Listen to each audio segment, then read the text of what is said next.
start off in prayer. Dear Lord God, we love you. And we thank you for the opportunity to come, to worship you, to hear your word, to be helped in a situation or in a topic that definitely is near and dear to all of our hearts. God, I pray that you speak to us in the way that only you could speak to us. You help us with topics that only you could help us with.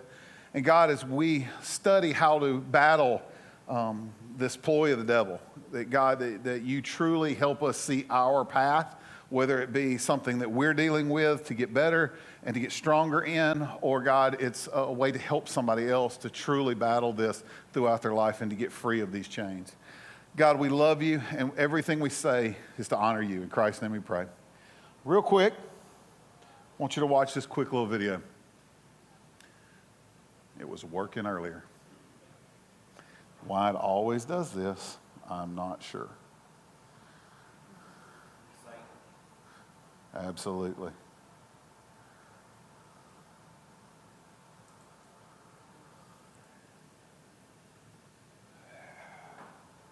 I really don't want to discuss it. I want to go over it.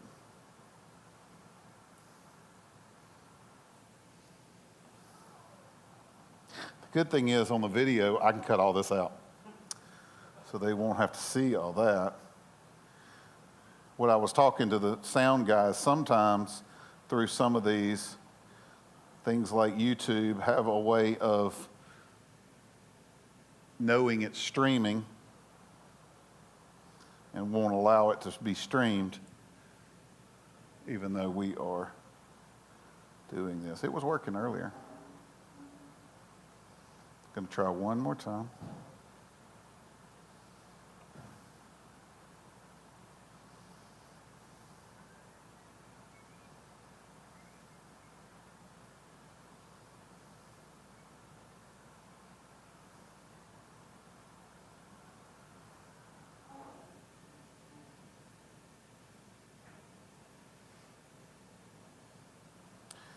And it looks like the first one that I really needed is not going to work. The good thing is it was the only one we were going to use tonight. But I can explain it because it's something that's extremely important. You know, a lot of people will give you great advice on how to deal with something like this. And most of the time it goes like this. That skit was, anybody remember Mad TV? Mad TV was the young, hip way of being Saturday Night Live. You know, it was a lot of funny skits. Damon Wayans, and that's where Jamie Foxx got his start, and a couple other big actors. But this was a skit where Bob Newhart was a counselor, and this lady comes in and she says, you know, I'm here to because somebody referred me, and he said, oh yeah, you're the lady that has the fear of being buried alive in a box. And so I said, yes. So he goes, okay, well, I'm going to explain how counseling goes and how I do things. He says, it's $5 for the first 5 minutes, and then after that, everything's free. And she's like, wow, that's amazing. And he's like, yeah, it's pretty good, but I've never had a session go over 5 minutes. And she's like, well, I'm excited. Let's get started. And he says, well, explain what's going on. And she goes through and she says, you know, I have this just crippling fear of being buried alive in a box. And she said, really, just any tight space or any enclosed, even sometimes rooms and things like that. So he says, so really what you're saying is you're claustrophobic. And she says, yeah, something like that. And he says, well, okay, well, I've got a saying for you, and it's only 2 words, and I believe these 2 words will help you out. And she's like, oh, okay, 2 words. Do I need to write these down? And he's like, well, most people can remember 2 words, so you can write it down if you want to, but it's just 2 simple words. And she's like, okay, well, tell me. And he says, okay, be ready. You ready? Here's the 2 words. Stop it. Yes, that's it. And she's like, what do you mean? It's weird how many times I say those 2 words, and it's pretty simple, and people have that same question. Stop it. You don't want to be buried alive in a box? That's weird. Don't act like that. Don't do that. And she's like, well, so you're just telling me to stop it? He's like, yes, if you stop being scared of being buried alive in a box, you don't have any problems anymore. So stop it. And she's like, I don't think that's going to work. Stop it. Okay. And she's like, but I think about my past. No, we don't go there. We don't go there. We don't talk about any of that stuff. And she's like, well, that's it? And he's like, yeah. And he stands up and he goes, it's $5 and I don't make change. And he goes, well, we've only been 3, so it's only $3. And she says, well, I only have a $5 bill. And he goes, well, I don't make change. And she says, well, I guess I've got 2 more minutes. I want the rest of my stuff. And he says, oh, okay. He stands like, you have anything else you deal with? She said, well, I kind of push away relationships. Oh, no, we don't go there. We don't go there. Well, I have this issue in my, no, we don't go there. We don't do that. And he's like, well, she goes, well, I wash my hands a lot. He's like, oh, well, I do that all the time. That's good. There's a lot of germs out there. Don't stop that. Don't stop that type of thing. And she's like, oh, I don't like this. And he says, okay, well, I've got 10 words for you that might help. And she's like, what? And he's like, okay, stop it or I'll bury you alive in a box.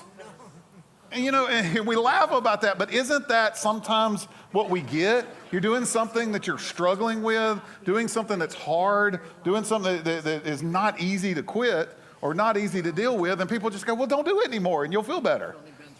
That's usually the advice we get when we're going through stuff. And unfortunately, we take that advice sometimes. We'll look at it and we'll say, oh, okay, well, then I guess I just need to try to stop it. I need to try to not do it. Well, there's problems with that. The YouTube didn't work. We're not going to use that one. You must have a game plan. If you're going to do anything different, you have to have a game plan. We have a game plan for everything else, don't we? There's absolutely no way I would tell you that we're going to go play. What's that? You can hear it? Well, you've heard it great through me. You don't have to see it anymore. So let me stop it. It is playing somewhere, but we're getting rid of it because I did a great job of talking about it. I would never, it's probably, unfortunately, been playing the whole time on that, and that's a bad thing. But anyway, hopefully, I won't have to redo this. All right. I would not ever tell you, okay, we're a bunch of guys. We're all manly men. We're going to go play tech this afternoon, and we're going to play them at football. So let's just go. He said that. I didn't. I didn't say that, and I hope you didn't have the mic that anybody heard you say that. But you wouldn't go into something without a game plan. If I told you that there was a hostage situation down the road and said, we need to go save these people, you would not go in there going, we're just going to rush it and go. You would have a game plan. Here, y'all go around back. We're going to go do this. That's what SWAT goes in with a game plan. So why do we go through something that's unbelievably hard, has huge issues that could happen in our life, and we don't have a game plan? So the first thing of battling pornography, we have to have a game plan because it has a game plan against us, right? We've talked about that for 5 weeks now, is that it is doing stuff to our mind. It has a plan to get our kids at a young age. It has a plan to make our minds think a certain way. So if it has a game plan against us, shouldn't we have a game plan against it, right? So first part of our game plan is knowing the stuff we've been talking about for the last 5 weeks. That's why I did not do this the first night, because I wanted you to have a game plan, to know what it's doing, have the information, and go from there. So the first thing is you must have a game plan. Second thing to understand is when we're battling it, the white knuckle approach does not work. Just quitting, just stopping, I will try not to stop. I will try not to look at it. I will try not to do it. I'm just going to be better and I'm going to do it. The white knuckle approach of us being strong enough doesn't work. It has too many things. It has too many spider webs. It has too many things that can catch us in different places. So the first thing to understand, one of the first things we do is I'm man enough to stop.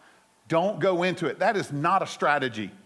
That is literally like walking into the hostage negotiation going, I'm big enough, bad enough, I've seen enough kung fu movies, I can get this guy, save this guy. We have to have a game plan and don't do it white knuckle.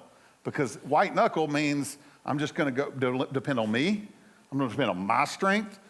And most of the time, if we've struggled with this, we've failed at that 1,000,000 times. So do you really have enough confidence that you can beat it if you've struggled with it since you were 10 or 5 or 8 or 12 years old? Cannot go in with a white knuckle approach. There are too many footholds, and I use footholds because we know the devil's involved here, right? We don't want to give the devil a foothold in our life. There are too many footholds, weak areas in our personalities and our sinful natures. That's why we can't knuckle it. There's too many footholds. There's too many issues. There's too many things that I might be dealing with. There are too many relationships. My relationship, my wife, is a foothold for me to use, or the devil to use, to convince me to go and to look at something. So I might be white knuckling it over here and going, hey, I'm doing this, and this is helping me, and I'm doing it. But if you don't have a game plan, you're going to have a problem with your wife one night, or she's going to have a problem with you, or you're going to have a hard day at work, or you're going to be stressed out about money. It's going to hit you at some different area. So I can't just say, I got to be strong enough, right? Remember what Terry Crews said? He said he had the most beautiful life in the world. He married a supermodel. He's like, I'll never need this stuff again. Then they got in a fight one night, and he was like, oh, okay, I'll handle this. And he went. And so it's too many things going on in our head to just say we're going to be strong enough. Because I might be strong enough against this, but I get blindsided by this, right? So you have to battle a pornography addiction. You have to battle porn in any way. You have to help somebody battle porn on a forefront battle. Okay? Everybody know what on a front means? That's the battlefront. And you have a four-pronged approach, whatever you want to say. There's 4 different ways you have to approach pornography to truly keep yourself safe on all different areas. What does it say in the military? You've got my what? My 6, behind me. Then it says, hey, you take the flank over here. They're telling, when we have a battle plan, we're trying to protect every area, right? We don't always go straight forward because the enemy knows how to deal with that, right? Or it'll flank us on the backside. So here are the 4 fronts. Mental and emotional front. We have to have strength and battle an addiction, any addiction, but definitely a pornography addiction on a mental or emotional front. A physical and a technology front. Physical and technology front. You see how those are different? Battling something on an emotional front, we're going to talk about that in a minute, and battling something on a technology front or a physical front are 2 different things, okay? Spiritual front. I have to battle it spiritually. I can't say this is just about me. I have to do that. We'll talk about that in a second. And a relational front. Your relationship with your wife, a relationship with your friends, your coworkers, your men that are in your life, whatever. But these are the 4 fronts. You have to have a 4-pronged approach to battling any type of addiction, and definitely addiction to porn in these 4 fronts, okay? So let's look at this. The mental and emotional front. You have to admit you have a problem. You've heard that before, right? And that comes down to what we talked about the first night, where the brain or the lie of the devil is, it's not really that big a deal. You're not really doing this. It's not real sex. It's not this. So it'll balance, it's only this, or you're only doing it because one of 3 things. We talked about the 3 ways we don't take responsibility. We minimize. I'm not really doing that. I'm not having sex with her, or I'm not really, it's not a real person, it's just a computer. So we'll minimize what we do. Blame. Well, I only do it because she treats me this way. I only do it because I have a bigger sex drive than she has. I only do it because, so minimize, blame, and then deny. We'll straight up lie about it, won't we, when we're doing something we're not supposed to. We don't like getting caught. We don't like somebody looking or pointing a finger at us. So there's a lot of things, we didn't do that. I didn't do that. Or I'm just gonna, I don't have a problem. It's just something I do every once in a while. So I'm not taking responsibility. So the first thing we have to do with a mental approach is we have to say, this is a problem.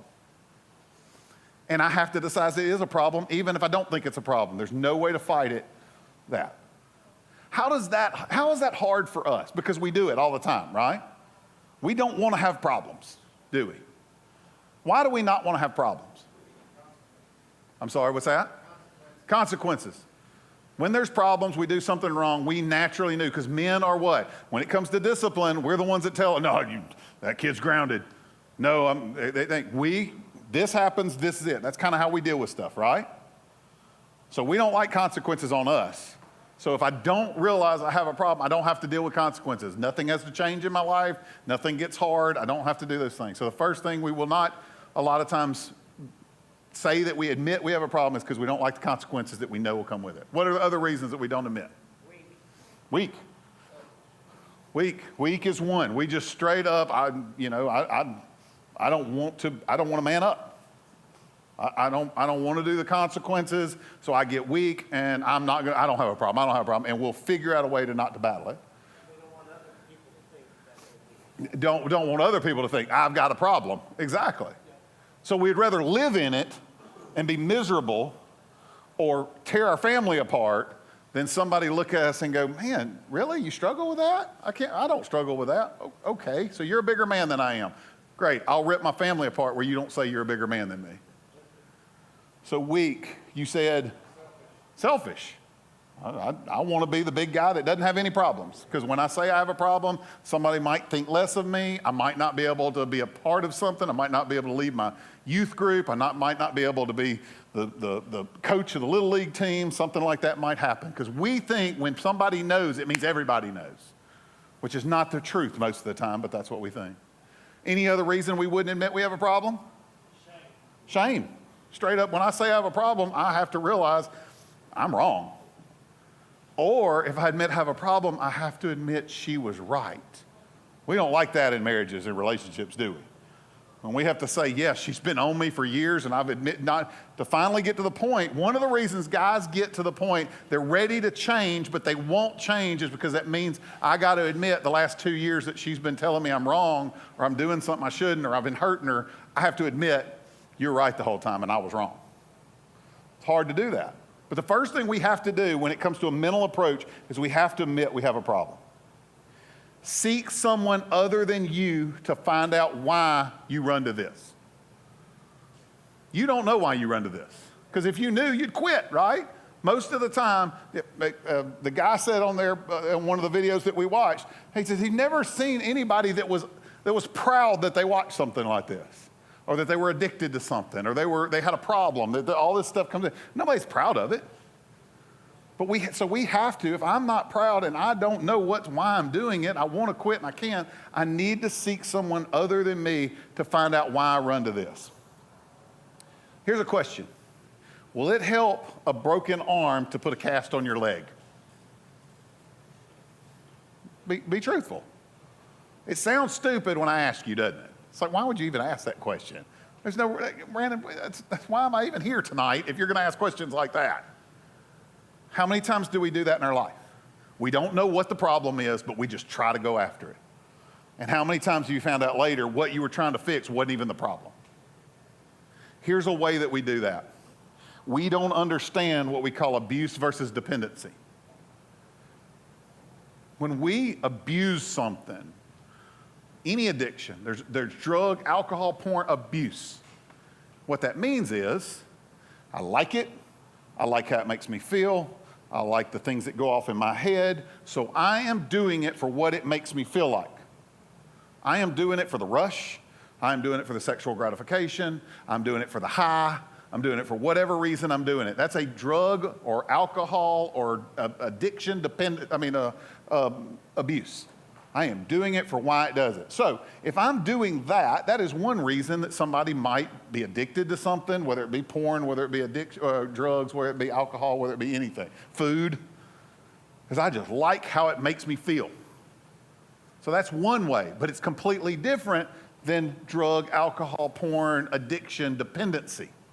What that means is I depend on this to get me through something else. I'm depressed. So the depression is what the problem is, but I will go over here and watch, take, eat, act this way because this makes me feel good. It's not about feeling good. I'm not addicted to the feeling. I just don't want to feel like this makes me feel. Does that make sense? I don't have a great relationship. We don't have a good sex life. We don't communicate. We're not happy together. We're just roommates instead of married. Nobody's felt that way before, right? So I don't like this, so what I'm going to do is I'm going to go over here and I'm going to feel attractive. I'm going to feel sexual. I'm going to feel happy. I'm going to get a dopamine dump so I don't have to think about what I feel over here. That is a dependency on something.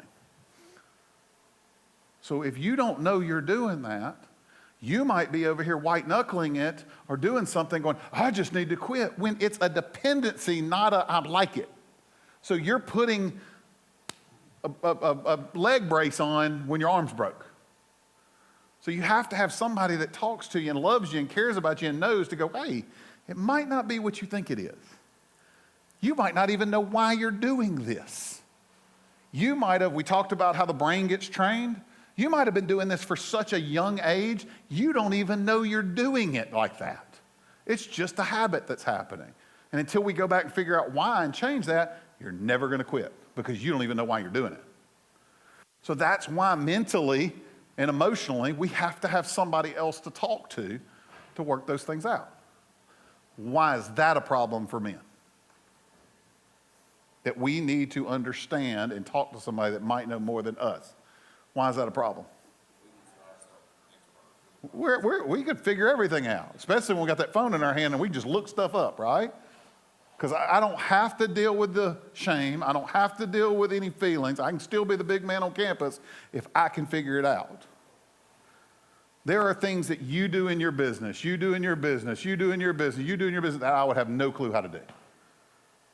No, none whatsoever. I'd look at it and go, man, I've done this for 5 years. I had no clue that's what I should have been doing. But there's things that I know about the human brain that you don't have a clue about. And you can't read enough books to figure it out. So half the stuff that I know, I didn't know when I started. I found out from working with people for 20 years. Working with couples, figuring out, talking to both of you. Because what do we hear when we talk to our spouse most of the time? We're going to talk about this next week. But what do we usually hear when we're talking to our spouse, especially if we're disagreeing? We hear what we want to hear. We hear what we should tell them. 90% of the time, we're not even listening. We hear the first 10 words and go, this is how I'm going to respond to her. We didn't hear the whole comment, so we're hearing what we want to hear so we don't ever fix it. What's that? I'm just waiting on you to breathe. Hey, I obviously talk a lot. Y'all all know that. But, you know, there are people, we're trained in counseling because there are people that will literally talk. If it's an hour session, from the time they get in to the time they leave, they will never shut up. They will talk about what color the sky is because they want to talk. Because they usually don't want to deal with anything and their mind's just going so fast. We're trained in counseling to wait for the breath. You can't keep talking the entire time. You have to breathe at some time. And so when you get to that way, I'm not even listening to what you're saying. I'm waiting till you take a breath where I go, okay, yeah, you know what you could do in that situation? So a lot of times we're just waiting for them to shut up where we can say what we want to say. So this is hard for us because we want to be the experts. We want to know it all. We're the men. We're supposed to fix. We're made that way, right? It's our human nature. So that's why we need a third party to kind of go, hey, I understand why you're doing that. I understand what you're saying, but you're probably not seeing this. And it could be something this small. I tell people all the time, sometimes you're this close to getting everything right, but this is as far as you'll ever be away. That's a long way sometimes because I'm not going to change. I'm not going to do anything. So you're going to miss by that much. You're going to keep missing and keep missing and keep missing. And every time we miss, what happens? I'll just go back to what makes me feel good. So I'm going back to the dependency. I'm making myself be dependent on it because I'm not getting any help a lot of times. We have to know we have a problem. We have to look to somebody that can help us with that. Second pronged approach to dealing with pornography, addiction, or anything else, a physical and a tech front. You have to do things different physically. This is not just up here. This is not just in relational stuff, and it's definitely not all down here, by the way. There's physical things you have to do to make sure that you can battle it, okay? We don't like the physical stuff because it means we have to change. We like getting in our ruts. We like doing things the same way we always have. I just want to keep doing it and just not do it anymore. Sometimes what we're doing makes us do it or gives us the opportunity to do it. First thing, you must make it physically hard for you to give in. You must make it physically hard for you to give in to an addiction and to a habit or to any of those things. If you want to stop something, you have to make it physically hard. Because if it's easy to do it, we do what? We go to the path of least resistance. How many in here are hunters? Okay, got a few. Okay. If you're tracking an animal that's been wounded, that's dying, do you know what path they're going to take? There's two paths they're going to take if you're tracking an animal. If it's dying, it's going to do one of two things because it is nature that takes over. One, it's going to go on the path of least resistance. It's going to go the easiest path where it's not getting, it's like I know I can run that way and run until I get away from danger or I'm gone. The other thing, it's going to run downhill toward water most of the time because its body starts to need certain things. But if you figure out, okay, I don't know what this is, and I think it's going to go to the path of least resistance. That's part of us too. Any situation, when it's easy, we're going to go the path of least resistance. Instead of dealing with this emotion and this stuff that's going on in my relationship or in my life that's hard, I'll just go over here and make myself feel better and it'll be okay. Because I'll be happier, she won't be hurt, won't be upset tomorrow, and I'll feel good and everything will be good. We'll go to the path of least resistance. The first thing we have to do, we must make it physically hard for you to give in. Can any of you guess, right or wrong, what I might be talking about? Yeah, some of those are, which we're going to talk about in a minute. Limit your access to something that does that. So it's not easy to go get to that. Having codes or something that keeps you from doing that. Anything else? Physically hard. If I'm not holding that phone all the time, it's harder to go pick it up. So I limit my access to my phone. You will not die if that phone leaves your hand. But we will make excuses why I need it. So it stays close to our side and we feel secure. How about this? Computer or phone where everyone can see it. There shouldn't be a computer in your house that people can't walk by. The living room, the kitchen. But most of us do what? We put it back in the bedroom. We put it in our office. We put it in somewhere that we can close the door and we have access to it. And we're like, nobody's back here. Nobody will know. And if anybody comes, I can just click and do it. But so we never change that. We just say, well, we'll leave the computer back there and we just won't go to it. Yes, you will. You're going to be on the phone. You're going to be on your computer. You're going to have work you're going to do. And this temptation comes like that, doesn't it? This is not something, many times you will be, I want to go, I want to do it. But most of the time it happens from, I could do this, I could click, I wonder, do it. And it's that quick, I'm not thinking about anything else in the world, just how I feel and what I want. So your computer or your phone is where everybody can see it.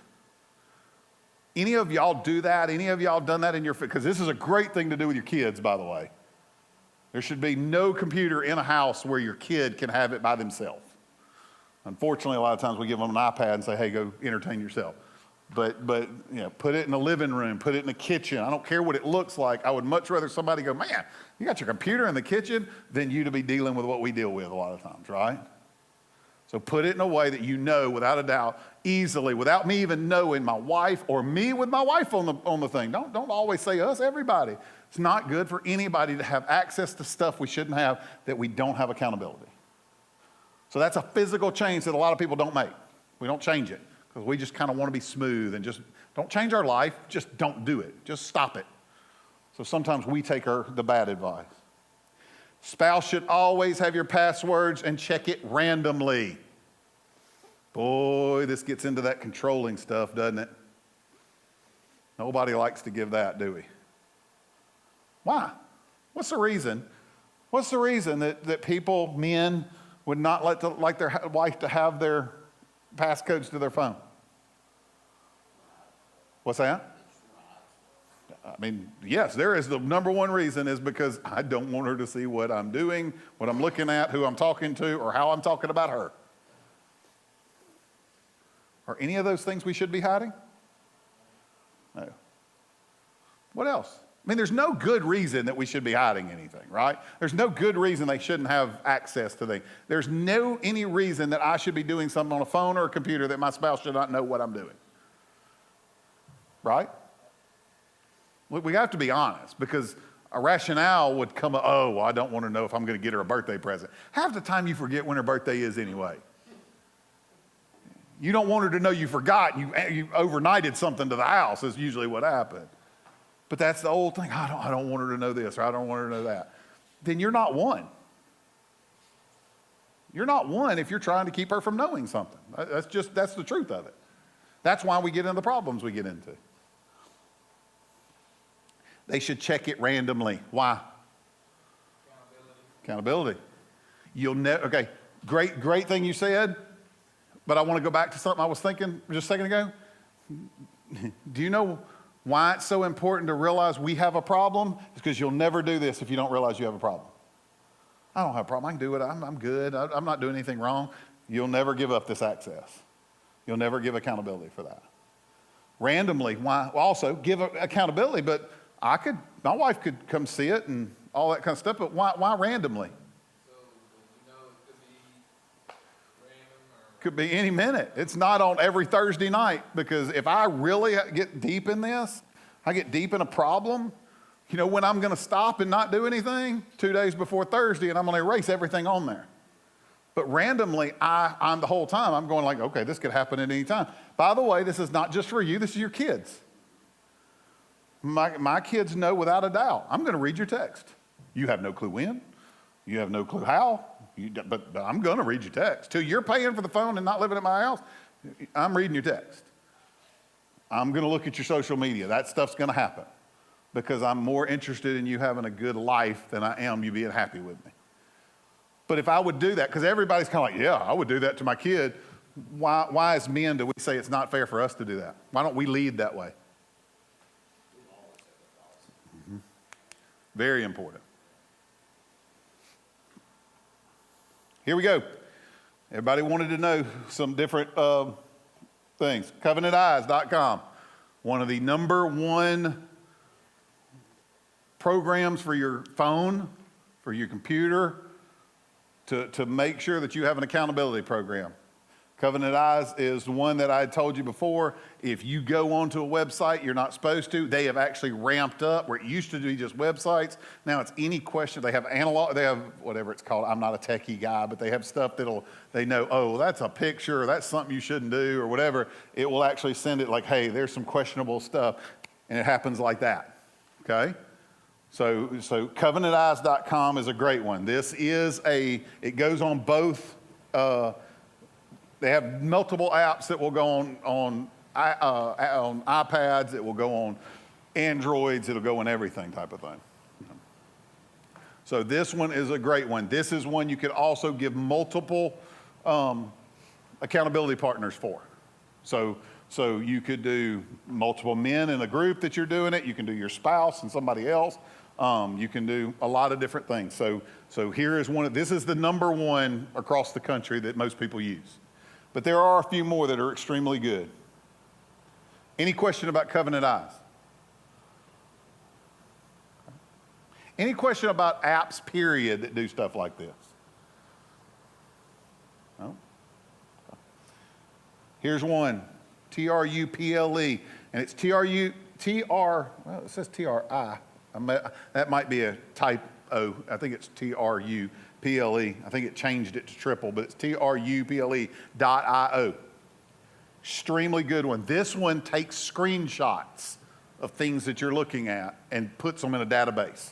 So whoever your accountability partner is can go through and look at screenshots, not just get a report. It literally takes screenshots every once in a while randomly while you're doing your computer, and it will send those so somebody can go through and look at those. So this is an extremely good one. This is good for your kids. Also, if you have teenagers, because they get on things that might not register on other things, and if it's taking pictures like Snapchat, things like that, this will take pictures of whatever they're doing. This is a great thing to battle things like Snapchat, but it takes screenshots of your screen and sends it to the accountability partners, and they can go into a web base and look through everything and then delete whatever. 3X Watch, extremely good. 3X Watch is one that works extremely good on Android stuff. So if you're not a iPad or iPhone person, this is an extremely good new one that's come out for Android stuff. 3X Watch. XXXchurch.com. I love XXXchurch.com because it has a really, really, really strong faith-based stuff to it. It's not just accountability programs, but it's also got testimonies. It's got scriptures. It's got articles that you can read and stuff like that. So this is something that you can use that is very faith-based. Work on using your faith to battle this and go through. But I love the AAA. This is the one and they've revamped it a few times. Before Covenant Eyes and all that stuff, this is the one I used to start out with when I was working with people before Covenant Eyes. That is extremely good. But again, it is a whole website and a great one. But XXXchurch.com. Please make sure you put XXXchurch.com because you could get in a lot of problems if you do not do that. Any questions about those things? Those are accountability programs that will send screenshots. They will do reports. They will, and depending on how much you want to battle, how hard you want to battle, it depends on how they have different levels of you that you can use these for. So if you have not used those are great things for you to do. So we're going to go straight from that front to the spiritual front. You must make your relationship with Christ your number one in your life.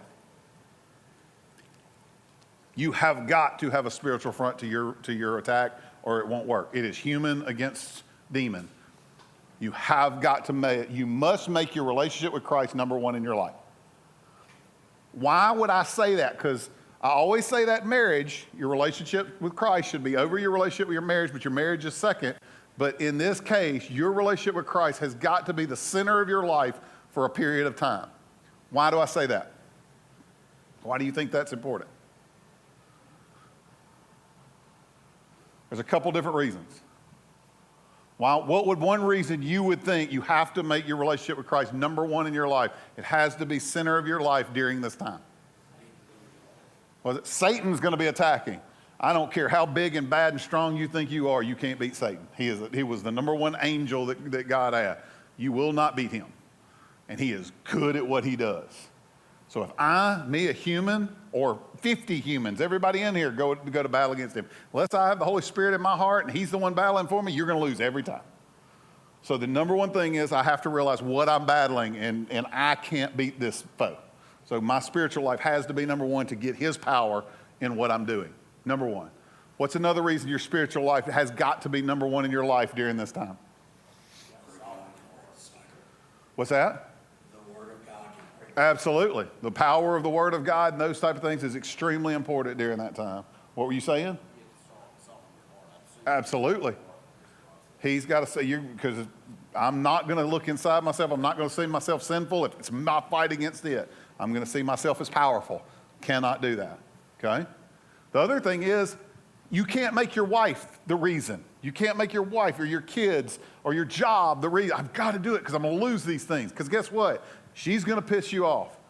Your kids are going to disappoint you. Your job is going to frustrate you. At some time, it's going to happen. The only thing that is constant that will never let you down if you're truly trying to follow him is Christ. That is the only thing that will stay constant in your life. Now, you might look at him and go, God, why am I going through this? But he's not going to let you down. So the only thing that will be with you 24/7 all the time and work with you is Christ. So if I rely on myself or anybody else, I will fail, they will fail me, and I will give up and I will go back to my old ways. I will go back to that dependency instead of abuse. I don't feel good. She treated me wrong. She's being mean. They don't even care about me. My job doesn't pay me enough. Darn it, I'm going to go feel good.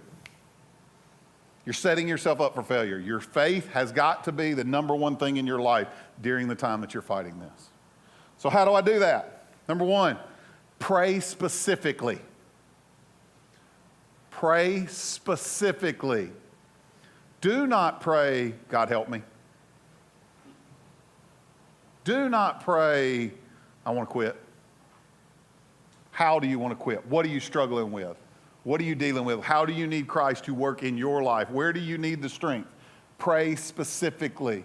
Because if I pray broadly, I'm not really bringing him in my life. I'm just saying, hey, God, give me the umbrella over the top. Just protect me.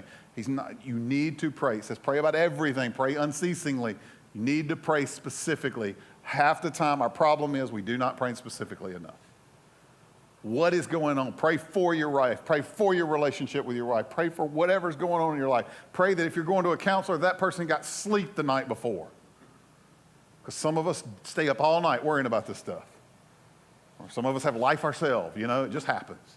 But hey, pray specifically. Because if I'm praying specifically, what does that do when I see it? It reminds me, I prayed for that. And I called God in on that. I don't have to be scared of that. I don't have to give up to that. I have power in that. I know that I can do this because Christ's with me, because we already talked about this. But if I just pray generally and something hits me in the gut, you know what it does? Oh, crap, how am I going to deal with this? Pray specifically. How many of us have a problem with that sometimes? Don't pray specific enough. We're good at having I call it the dinner prayer.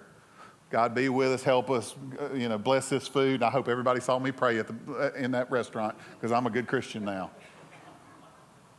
Real specific and gives us exactly what we want. Pray specifically. He asks us to do that. Read your Bible daily. He gave us our Bible for a reason. And guess what? I do not care if you read it because you were in such a bad place. Your wife was saying she was going to leave you, so you dove into it for 6 months and you read every word of it. Keep reading it.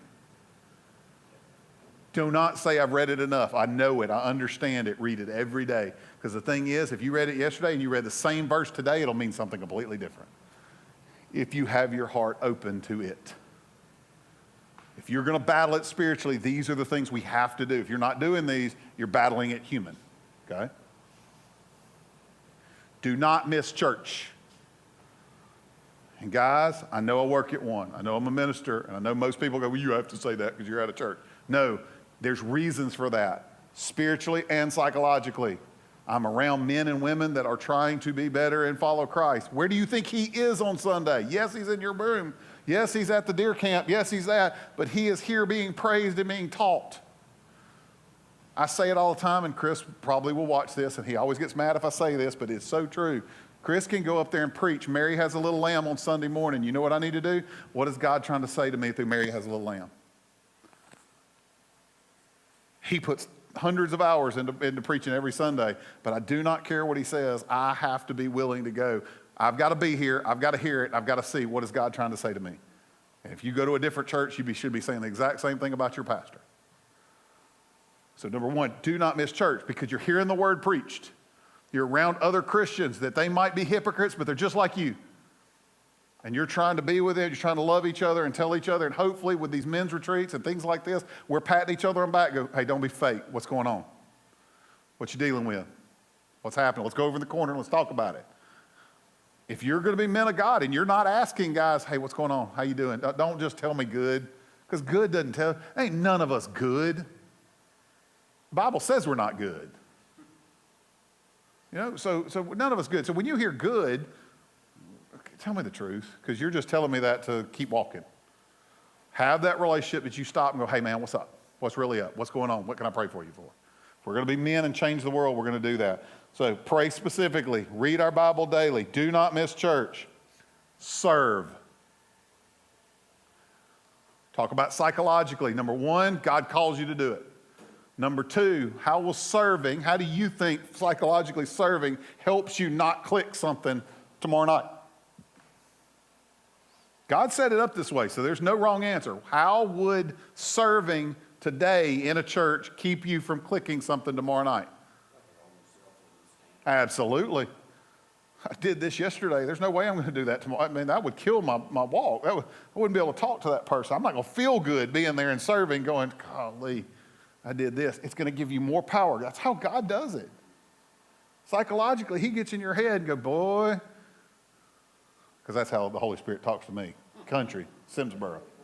Boy, what are you doing? Remember, he's there. We talked about that a couple weeks ago. Serve. Because I'm going to do it. God, that's how God works in our heart. Okay? Talk about these. What are ones that you think are important? I know all of them are important. Don't say that, but it is. But because I'm right.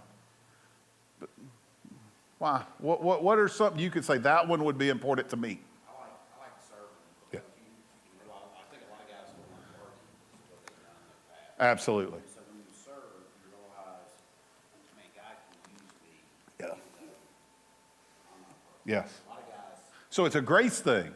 Yet I feel grace when I'm serving because I don't feel like I'm I'm good enough. So when I'm serving, I'm like, hey, this is what God wants you to do. And he's still using me. So if he's using me, I don't want to screw that up. I can't tell now, but I used to run a lot. 6 miles a night, 6 nights a week. God heart, and I hated it every minute of it, but I got good at it. But the guy that was training me, he had a bowl of really good candy. It was the good stuff. It was the good stuff. It was little bitty, but it was so tasty. I loved it. It was right by the door, just right by the door. And so every run, I'd go run, and I'd walk out and go, whoo, I like this stuff. But one night when I just run 12 miles, I went to pick it up, and I went, I don't want that. I don't want to ruin what I just went through for this. It's not worth it anymore. That's what serving does. He's giving me grace. He's using me. And when I go back to that clique tomorrow night, no, wait, I don't want this. I'm doing this. God's using me over here. So service is a huge one that we overlook or we don't feel good enough to do. But God gives us that opportunity to give that renewed virginity we talked about last week. He says, hey, if you're willing to work, you're willing to be who you're supposed to, I'll still use you. Spiritual front is unbelievably important. You see why the spiritual front is important in that? Relational front. I'm not just talking about your spouse, by the way. The men in this room, that's a relation. If you've been to men's retreat, if you've been in an accountability group, if you've loved a man before, you understand that's strong. Relational front, you can't do this alone. Because this is a secret sin. If I do it alone, I'm playing into the thing. It's a secret sin. The less people that know, the easier it is for me to get away with, the harder it is for me to stop. You cannot do this alone. Now, not everybody needs to know about it. And that's unfortunately something that we have been told, tell everybody and everything will be better. No, there are certain people that don't need to know. And it only needs to be certain types and certain people. Can't do this alone, but you have to understand that. Accountability partner. How many have heard that word been thrown around? How many of you have been an accountability partner in here? Okay, all right. Here's something. Accountability partner is a huge responsibility. Don't take it lightly. And definitely don't get proud about it. That's a danger if you get proud that, oh, I'm cool, I'm an accountability partner. That is a disaster waiting to happen in your life right there. But need to understand, when you are asked to be an accountability partner, just because you like the guy, just because you've been friends for 20 years does not mean that you need to be their accountability partner. You being their accountability partner might set them up for failure. So you need to take the time. Don't ever say, I will be your accountability partner on the first ask, the first time they ask you that night. Don't go, oh yeah, sure, I'll do that. Don't do it. Because if you're doing it that quick, you are not putting prayer, you are not putting time, and you have no clue if you're doing it for the right reasons. You just like this guy. You don't even know if you're ready. You might agree to something because you like them, and you're not able to do it. You can't do what it's going to take. Because for some people, being an accountability partner takes a lot of time and a lot of responsibility. So you need to never say yes on the first time. Always say, I'm going to pray about this. I might think I'm going to, but you know what? Give me some time. Let me make sure I have time because I want to do you right. Because the last thing you want to hear is that guy's still addicted to stuff, still going through stuff, and it's because you let him down because you couldn't be there for him. Being an accountability partner is a responsibility. Understand how huge it is. How many times do people give in to being an accountability partner that quick? Happens a lot, doesn't it? How many times do you think things fail because we go into it too fast? If you're talking about, if you've struggled with it or if you've seen somebody struggle with this, you know how it can tear a person apart, right? You want that on your conscience that you just flippantly said yes and then you failed? And you were part of the reason. You're not the only reason. They had responsibility. But if you just pretty much left them out to dry because you didn't have time, loved them, but I didn't have time, understand this is not a small thing. And I say that out of experience. I've screwed up in this situation because I'm the counselor. I'm supposed to be there for everybody. If I don't have time, I cannot tell you I can because I will screw up. And I don't want that on my conscience. And I definitely don't want God to say, you said you would, you didn't. Why didn't you serve that person? Because I was selfish and had my own things to do. And I didn't pray to you. Don't want to say that to God. Huge responsibility. Number 2, never have more than 3 accountability partners. If you are an accountability, I'm talking to you if you're being an accountability partner. Never have more than 3 people that you're being an accountability partner. You do not have enough time to be accountability partner to somebody if you're already a partner with 3 people. That's how much time it's going to take. There's no way. And if you have an unbelievably stressful time in marriage and relationship yourself, 3 is too many. So I'm talking to the people that are being accountability partners right now. Understand how important it is. Don't be it if you have more than 3. Second thing is, don't have an accountability partner that he has more than 3. You're setting yourself up for failure. If they have more than 3, say, hey, I'm going to find somebody else. Thank you very much. Be praying for me. Do you understand how important this is? You see where this could be a problem. Do you see where men have gotten into this and they have been saying, oh, well, I'll never get over it, or that person didn't care about me, or they, or using his excuse of like, he doesn't even check in on me. I can do whatever I want to, and fail and have this go on for years in their life because they thought you were a good accountability partner or you rushed into it. Anything to say about accountability partners and how important it is, and about this, about not having more than 3? I still think 3 is a lot. You better have a heck of a lot going on good in your life if you're going to have 3 accountability, be an accountability partner for 3 people. You go into detail about like How do you become an accountability partner? what steps do you take? Number 1, I want you to be accountable for not. exactly. If somebody asks you, if you were going to be an accountability partner, number 1, you have to understand that takes time of meeting. This is not a text, hey, how you doing? This is, you need to see that person face to face on a weekly basis. Easily weekly basis. If you're not seeing somebody weekly for at least 30 minutes to an hour, you're not doing any good whatsoever. You have to have access. If you're going to be an accountability partner, it can't be, I'll tell you how things are going. They've lied to themselves for 20 years. You don't think they'll lie to you? They probably lied to you already and told you they're doing great, right? Remember, we're good. Then next month, it's like, hey, well, I kind of lied to you about that. I'm not doing good. So 1, you have to have access to something like this. I will not be an accountability partner for anybody unless they're willing to use one of these programs. Because number 1, I don't have the time. I know y'all don't, to go through their phone 24/7. I'm not techie enough to really figure it out. There's so many people who are so much better than me that can erase half the stuff before I get there. You saw the tech guy was setting up just the sound and turning on things for me. So I obviously can't help you in that thing, but I can work these apps because it does it for you. So how do you, we need to discuss going into your financial bank. Absolutely. Like looking for Depending on what you're struggling with, definitely. And there are certain things that's something you need to sit down with that person and go, okay, when you say you want me to be an accountability partner, what are you talking about? Is this you just want to check in with me and you want me to ask you and you want me to pray? Do you want me to be a prayer partner or an accountability partner? There's a completely difference in those.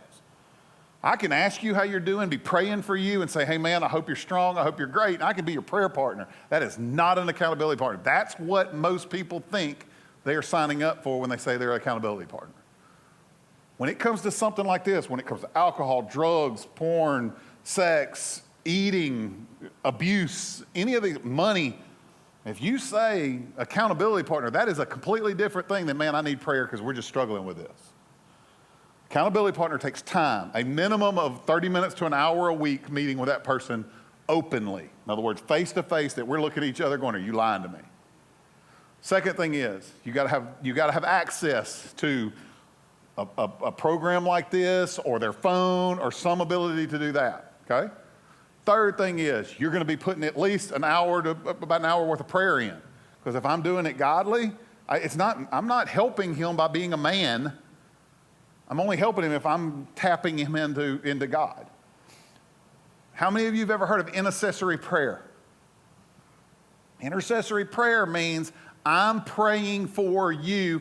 I am taking you who might be away from God, and I am holding God's hand and I'm connecting you. So I am intercessing in between God and you. I'm connecting you. Because there's a really good chance that this person is not walking with God the way they need to. So if I'm going to be an accountability partner, I'm also saying I'm going to be an intercessory prayer partner.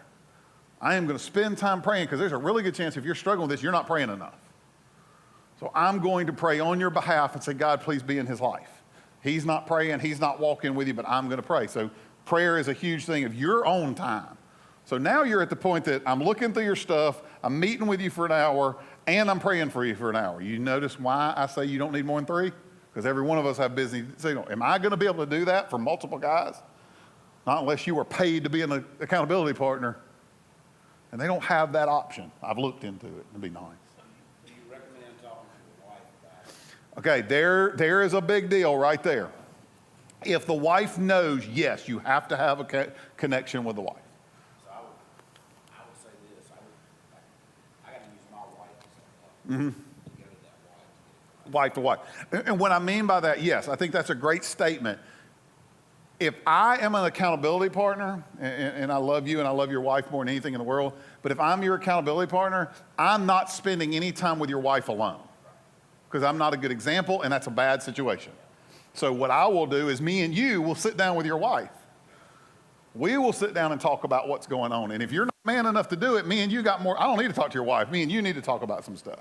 Because you really want to change if you're not willing to sit down and go, we got to be honest. Because if I'm your accountability partner and you're trying to hide from her, am I helping you in any way, shape, or form?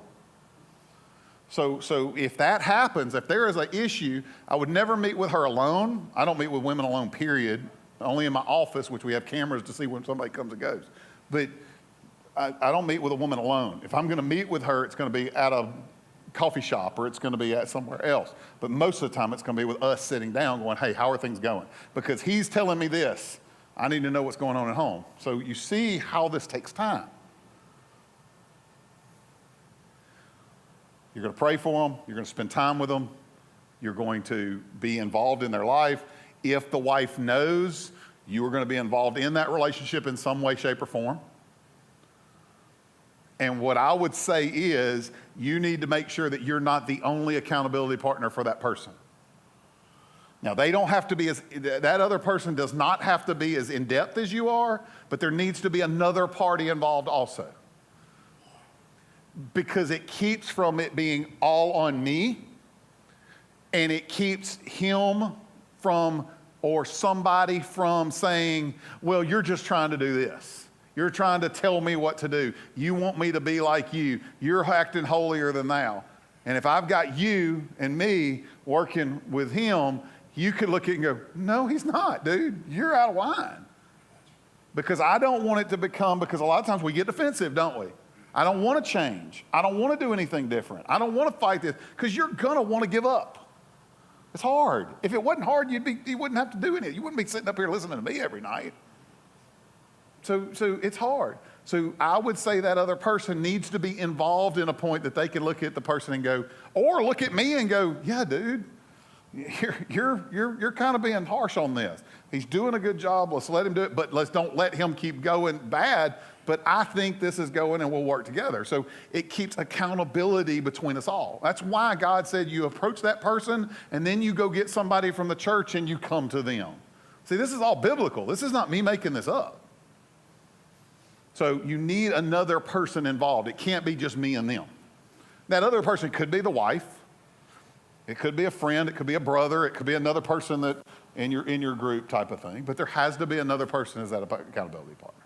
So you understand how big this is. Any other questions about accountability partners? Anything you want to argue with me about? I'm good at that. Okay. And if you're watching this, call the church. I'll argue with you too. Spouse. For an accountability partner, it's very rarely appropriate for them to be your accountability partner. Unfortunately, because we want to minimize who knows about it, we think the wife should be the accountability partner. She is not your accountability partner. She is your wife. That is not her role.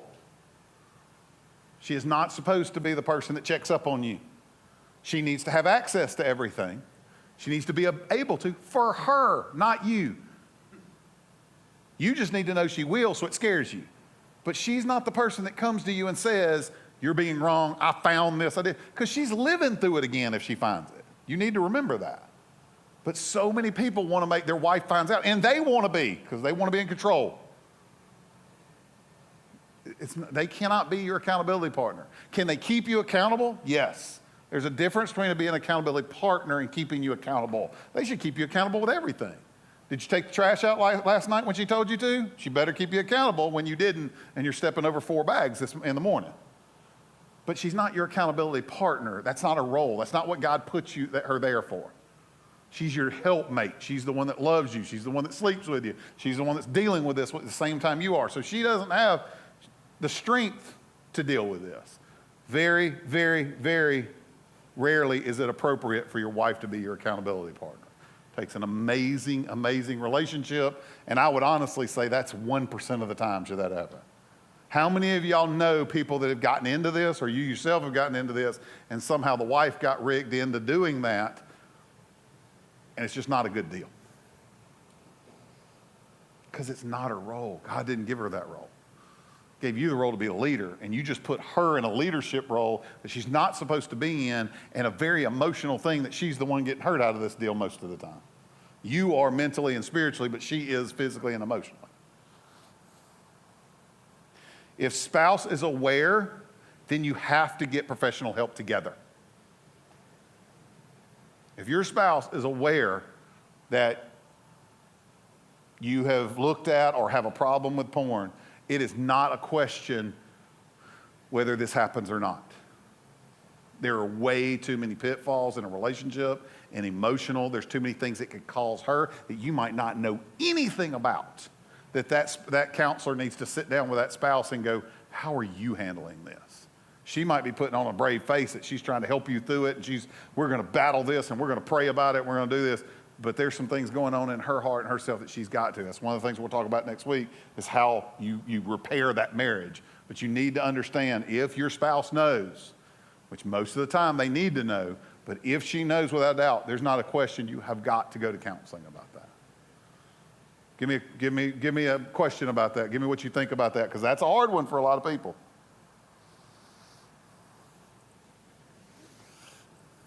Why is that hard? Ooh, yeah, that's my job. I tell people all the time, I love you, and I'm your friend, and because I'm in Ruston, I'm counselor to 90% of my friends are who I'm counseling. I grew up with all y'all. I'm your friend, but in this office, my job's not to be your friend. My job is to ask the questions. You're going to be mad at me. You're going to want to hit me. That's perfectly fine, because I'm not doing my job if I just kind of make everything nice and sweet. So there's going to be questions that you don't want answered or you don't want asked that I might say, or a counselor might agree. Because if I'm not taking responsibility and I just want this to go away, I might say, no, she's right. She needs to know that. And you're never going to be happy in that home if you don't. And sometimes the wife doesn't want to go because they're scared you might not have to talk to them about certain things. This is a great way to have somebody outside of your marriage to say, hey, you are focusing on that way too much, or you're not looking at this, or you're not dealing with this. So if your spouse knows, you need to. And that's one of the dangers that I saw happen with this. I love this men's retreat. I think it's one of the greatest things happened in this area and forever. But what I was scared to death of when this first started is there was a lot of guys going to the retreat, and they were coming home, and they had already talked to God, and they had already felt good, and God had already given them grace, and they'd come home and go, guess what happened to me this weekend? Here's the whole story of everything that's been going on for the last 20, 50, 30, 80, 20, 16 years. And here's what you have to deal with. And since God's forgiven me, we can move on and be happy. And she just got punched dead in the face. And you've experienced grace, unbelievably known. And she had no clue, or she suspected it the whole time, and now she's having to live with it. And that's why there's going to have to be a lot of healing that's got to go on when it comes to that stuff. Even if she's putting the brave face on of, I'm good, we're going to I'm so glad you got right with Christ, because she really is. But there's a lot of stuff that you have no clue how to deal with that you need a professional counselor. I believe a professional Christian counselor, but definitely a professional counselor. You were? Absolutely. Absolutely. She may never have known, you may never have dealt with, she never. And that's some of the things we'll talk about next week of how to do that. But you have to understand, part of battling it and making it where it doesn't happen again is dealing with the issues that you remember I told you that abuse versus the other. I'm the counselor and I just forgot about the word. Dependency? Don't come to me for addiction this week. I can't remember what I'm saying. Is we have this relationship that neither of us know why we act this way or what's going on or what we're doing, or we're stuck in this rut and it just keeps going over and over and over and over and over and we can't understand why. So we go over here to make ourselves feel better. And if we don't deal with this over here, guess what? If I don't run to that, I'm going to run to something else. Or you can't understand why I finally got it right and then my marriage falls apart and we get a divorce. I'm finally being honest. I'm being truthful and all this is falling apart because those issues never got dealt with. And so you don't know how to deal with them or you already would have. So having somebody that can help you through that lovingly and Christ-like is the most important thing. So if I'm going to battle it on the 4 different areas, emotionally and mentally, physically and technology, spiritually and relationally, I have to, on that. You see how if I don't hit it on all 4 fronts, if I just do it physically, and I was like, oh, well, I just won't have my phone as much, and I'll turn my computer, that's going to help me. Spiritually, relationally, you better watch your 6. So I have to watch all 4 corners, or the devil's good at what he does. Understand? So we've got technology things that can help us, accountability that can help us, spiritual definitely wants to help us, and then relationally. We don't deal with it that way. You know, I can't say the name because of the river rule, but y'all heard in one of our things, the guy that talked about where me and him worked things out where he doesn't struggle with that anymore. That's what we did. We battled through those things and had it where he's like, okay, I got a hold on this because I'm covering myself on all different directions. Doesn't mean it's not hard, but that's the only way you're going to battle it. Any questions about anything we talked about tonight? Have a better understanding of how we can battle it. Want to motivate guys to do this. Want to talk to them about it, give them opportunity. We want to do it if we're struggling with it, right? Again, find you a Christian counselor. Find you a man of God that's willing to be an accountability partner and do it right. Don't just go through the motions. Because nothing's worth, in your marriage, nothing's worth than going through the motions and just think it might work and it doesn't work. And then you're like, well, nothing will ever work. You didn't really try it. So why could you say it's going to work or not? If I half butt it, got to say that because I'm in church, then I don't get what I really need, right? Let's pray. Dear Lord God, we thank you for the opportunity to learn from the ways you want us to do things. We thank you that you're a God that gives us strategies. We thank you for a God that goes to war with us. God, we thank you for being a God that never leaves us behind, never forsakes us, never walks away, never says we're too far gone. But God, I also thank you for a God that gives us grace, but you also give us a way to be the men that you call us to be, even in our failures.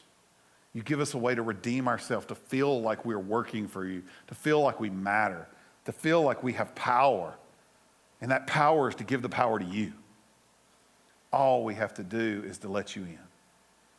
God, I pray for the men that are struggling with this today, that God, they can look at what they've been doing and they could fortify their 6. God, for us that are helping others battle this on a daily basis, God, keep our minds clear, keep us understanding, make it simple to us so we can truly help those the way we need to. And God, more than anything, give us your peace, your strength, your counsel, and your wisdom to truly do the right thing even when we have no clue what to do.